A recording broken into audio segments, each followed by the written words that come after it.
சட்டப்படி நடவடிக்கை எடுக்கிறது அரசாங்கத்துடைய வேலை. அந்த மாதிரி நம்ம ஈஸ்வரிய அரசாங்க ஊழியர்கள். நம்ம அரசாங்கத்துக்கிட்ட சொல்லுங்க, பாபா கிட்ட சொல்லுங்க, சட்டத்தை நீங்க கையில எடுத்துக்காதீங்க. அது மட்டும் இல்ல, இது உங்களுடைய வீடு, அன்பான வீடு. எல்லாம் உங்களுடைய சகோதரர்கள், அவங்கவுங்க நடிப்பை நடிக்கிறாங்க, அவ்வளவுதான். அதனால பாபா சொல்றாரு, தினம் தினம் கச்சேரி நடத்துங்க.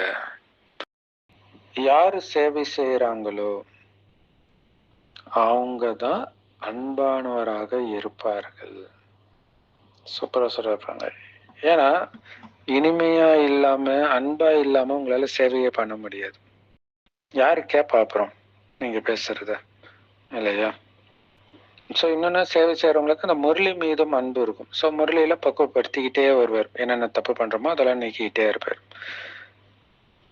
நம்முடைய தந்தை பகவான் குழந்தைங்க கிட்ட வந்திருக்கிறார்.